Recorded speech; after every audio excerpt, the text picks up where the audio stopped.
Thank you for being here. Today we're going to talk about one of the most profound questions in human history. Why were religions created?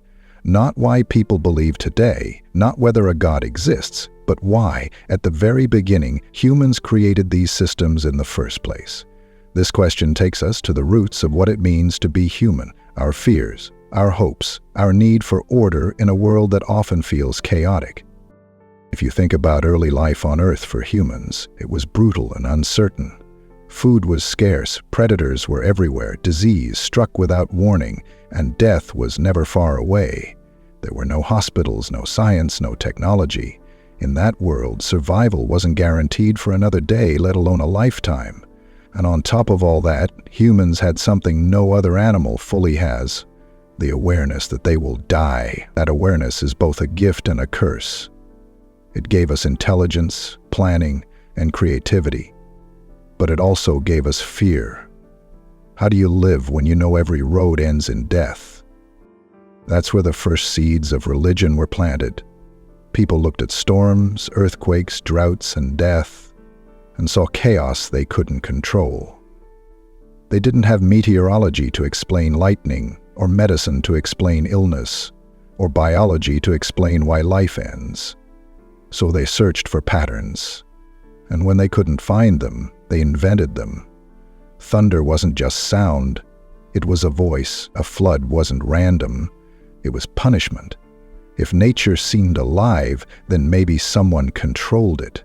And if someone controlled it, maybe you could bargain with them. From there, the logic was simple. If the gods are angry, we must calm them. If spirits control the rain, we must offer gifts. Rituals were born. The first offerings were likely food, tools, maybe even human lives. Not because people were cruel, but because they were desperate. They thought giving up something precious would keep their tribe alive. In those early days, religion wasn't about morality, it was about survival. But as humans settled and communities grew, religion evolved. It stopped being just a way to explain natural events and became a way to control human behavior. In small groups, trust comes naturally. You know everyone. But when villages turn into cities, strangers live side by side. How do you make sure people cooperate when you can't watch them all?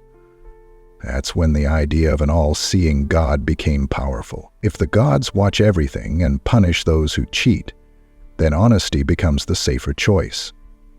Anthropologists call this the big gods theory. The idea that moralizing gods helped large societies function because they acted as invisible police. Over time, these ideas solidified. Stories became myths. Myths became sacred texts. And those texts didn't just guide behavior. They gave meaning. They told people where they came from, why they suffer, and what happens when they die. That last question might be the most important of all. Death terrified people then as it does now. The thought of nothingness is almost impossible for the mind to process. Heaven, reincarnation, spiritual realms. These ideas softened the blow of mortality. They turned death into a doorway, not an ending. And that promise, even without proof, was enough to keep people believing for thousands of years. But religion didn't just comfort individuals. It shaped civilizations. It created shared identity.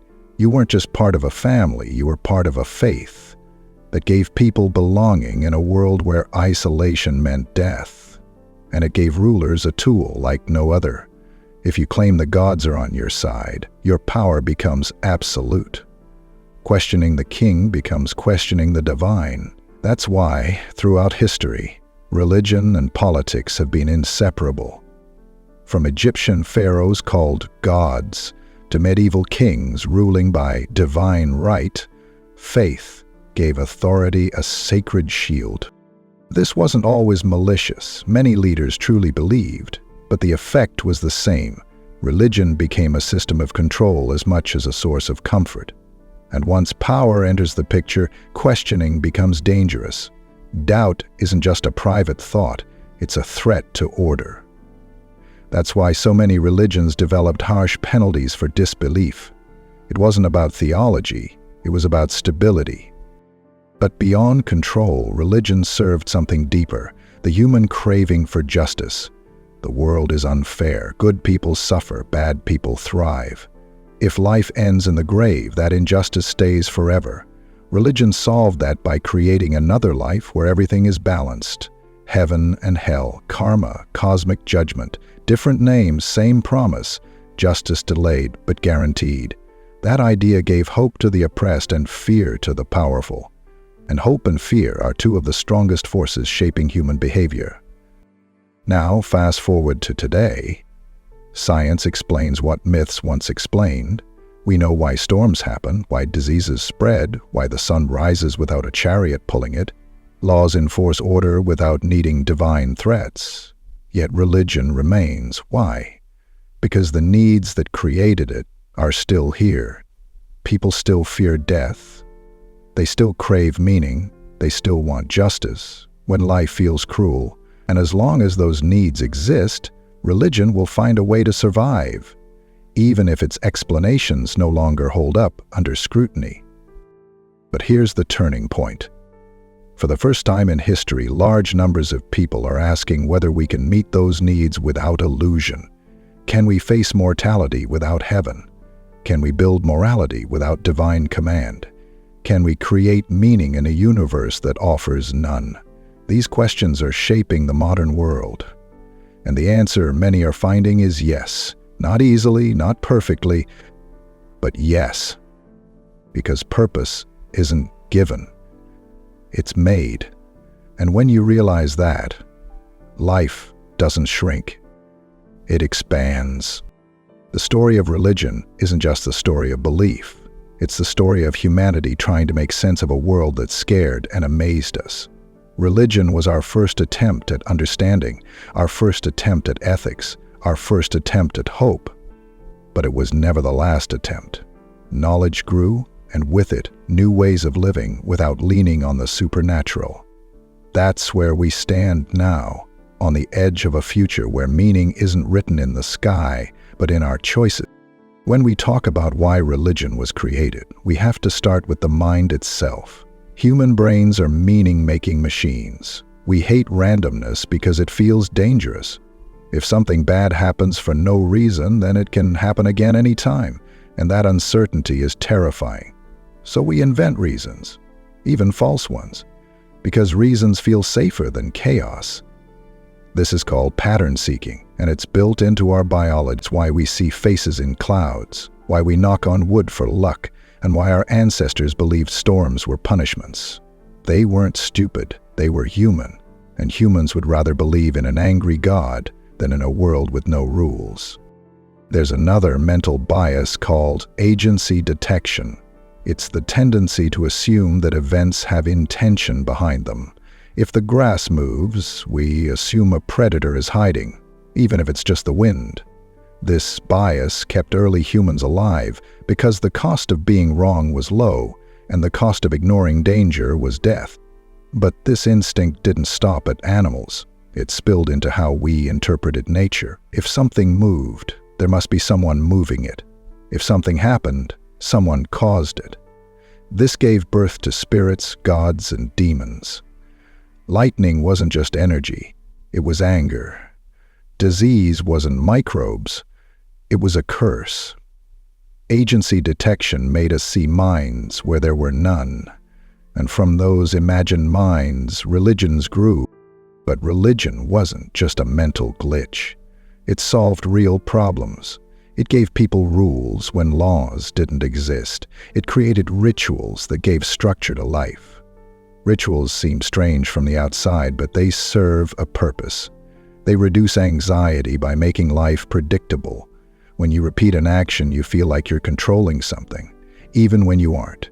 Modern experiments show that even non-believers do rituals under stress because it calms the mind. Our ancestors faced endless uncertainty, so they invented rituals for everything: birth, death, harvest, war.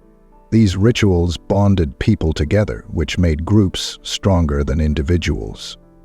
And when survival depends on unity, anything that creates unity is valuable. Over time, these rituals became traditions. Traditions became sacred. Sacred things became untouchable. That's how myths hardened into dogma. Once a belief becomes sacred, questioning it feels like betrayal. This isn't unique to religion. We see it in politics, culture, even sports. But with religion, the stakes were eternal. Questioning didn't just risk punishment in life, it risked torment after death. That fear was powerful. It kept entire civilizations obedient. And for leaders, it was convenient. A king can't watch every citizen, but an all-seeing God can. So rulers aligned themselves with religion and claimed divine authority. Laws were no longer human agreements, they were heaven's commands. Break them, and you weren't just a criminal, you were a sinner. This fusion of power and faith shaped every empire from Egypt to Rome to medieval Europe. But here's something important. People didn't just obey out of fear. They believed because religion gave them identity. It told them who they were, why they mattered, and where they belonged. In a dangerous world, that sense of belonging was priceless. You weren't just a fragile creature on a spinning rock. You were part of a cosmic story. That story turned suffering into purpose. Every hardship became a test. Every death became a passage, not an end. This illusion gave people strength they might not have had otherwise, and illusions that help survival tend to stick. There's also the question of justice. Life is unfair. We see it every day. Good people die young. Bad people thrive. If death is the end, injustice wins. Religion answered that with afterlife promises. Heaven, hell, karma, all versions of the same idea. Justice delayed but certain. That idea comforted the powerless and restrained the powerful. If you believe you'll be rewarded later, you're less likely to rebel now. And if you fear punishment after death, you think twice before breaking rules. This made societies more stable, but it also made them easier to control. Hope and fear became tools, not always by design, but by effect. The power of these tools can't be overstated. Entire wars were fought, kingdoms built, and cultures shaped because of what people believed about unseen worlds. But here's the irony. The very beliefs that promised peace often fueled violence. When your God is the only true God, disagreement becomes an insult, and conversion becomes a mission. Religion unified groups internally, but divided them externally. That division caused conflicts that lasted centuries, and some still burn today. So while religion solved one problem, internal trust, it created another, external hostility. Yet even with these costs, religion endured, because it worked. It explained the unexplained, controlled behavior without armies, created identity, and offered hope. No other system did all that for so long. Science explains nature, but it doesn't comfort grief. Law enforces order, but it doesn't promise eternal justice. Philosophy explores meaning, but it doesn't guarantee it. Religion did all three, even if the answers were illusions. But illusions don't disappear easily. Even now, when science has dismantled the old explanations, the emotional core remains. People still fear death. They still crave fairness. They still want life to mean something. These needs are ancient, and they won't vanish with technology. That's why religion persists even in educated societies. It speaks to the heart more than the head. Facts can't compete with feelings when those feelings are tied to survival. However, something is shifting. More people today are questioning old beliefs, not because they stopped fearing death or wanting meaning, but because they see other ways to handle those fears. Therapy instead of confession, philosophy instead of scripture, human rights instead of divine law, and most importantly, purpose that isn't borrowed from heaven but built on earth. That's a harder path because it offers no guarantee. Maybe that's what makes it real. As societies advanced, the foundations that once made religion indispensable began to erode. Science explained what myths could only guess. Lightning was no longer the anger of gods, it was electricity. Disease was not punishment, it was biology. Rain didn't depend on sacrifices, it depended on weather patterns. Each discovery pushed the supernatural further back, shrinking the territory of mystery where gods once lived. And yet, religion didn't vanish. It adapted. When explanations failed, it shifted from describing the natural world to claiming the moral high ground. It stopped asking us to believe because of evidence and started asking us to believe because of faith. Faith became the ultimate shield. When questions about evidence arose, the answer changed from, "Here is proof," to, "You must trust." That move was clever because trust cannot be measured. It made religion harder to challenge because it placed truth beyond the reach of reason. You can't argue with what someone calls sacred, and this shift wasn't accidental. It was survival. When knowledge grows, authority built on ignorance collapses unless it finds a new base. That base became emotion. But even as faith retreated from science, its emotional appeal stayed strong. People didn't stop grieving when science explained death. They didn't stop fearing uncertainty when physics explained storms. Facts calm the mind, but they rarely comfort the heart. That's why religion still speaks to billions, not because it wins the argument, but because it offers something logic can't. The illusion of ultimate safety, a plan, a purpose, a promise that you are not alone. When life feels fragile, those illusions can feel like oxygen. Yet illusions have consequences. When people cling to myths in a world that demands evidence, conflict is inevitable. We see it in debates over evolution, climate change, medical ethics, places where belief collides with facts. This isn't just about personal faith. When illusions shape laws, education, and policy, they affect everyone. That's why understanding why religion was created matters, not to mock the past, but to avoid repeating its mistakes. Because here's the truth. Religion was never about truth. It was about survival, physical, social, and emotional. It gave early humans tools they needed when no others existed. It made cooperation possible, gave order to chaos, and softened the fear of death. For thousands of years, it was the best story we had. But stories aren't sacred just because they're old. They're only as useful as the reality they help us face. And today, we live in a different reality. We have science to explain nature, laws to enforce fairness, and communities that don't need dogma to exist. The old reasons for religion are disappearing, but the needs behind those reasons, meaning, connection, hope, remain. So the question is, can we meet those needs without illusion? Can we create meaning without myths, morality without gods, hope without heaven? The evidence says yes. Look at the most secular countries today. Places like Norway, Sweden, Denmark. They rank among the happiest, safest, and most compassionate societies on Earth. Crime is low, life satisfaction is high. They are thriving communities that built meaning on reason, empathy, and shared humanity. That shows us something crucial. Goodness never needed fear to exist. It needed understanding. It needed us. But let's be honest. Moving beyond religion isn't easy. It means facing truths that feel harsh. There is no cosmic plan. There is no guaranteed justice. There is no eternal life waiting after this one. For many, that feels like a loss. But maybe it's a gift. Because when you stop living for the next world, you start living for this one.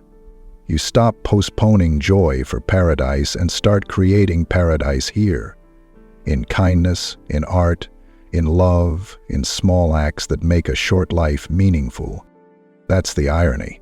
When religion fades, life doesn't lose meaning. It gains urgency. Every moment matters more because nothing is promised. Every relationship matters more because time is finite. Every choice matters more because the universe won't fix what we break. Meaning isn't handed down. It's built. And when you build it yourself, it belongs to you in a way no sacred text can match. So why were religions created? Because we were afraid. Because we were curious. Because we wanted order in chaos and hope in despair. They were our first maps in a dark world. But we're not in the dark anymore. We have light now, knowledge, reason, compassion. And maybe it's time to trust that light, even if it doesn't answer every question. Maybe it's time to grow beyond the stories that once kept us safe and start writing new ones, stories that don't need illusions to inspire greatness. Thank you for listening. If this made you think, share your thoughts below. Do you believe religion was necessary in the past? And what do you think should replace it in the future? Stay curious, stay thoughtful, and remember, the meaning you seek has always been in your hands.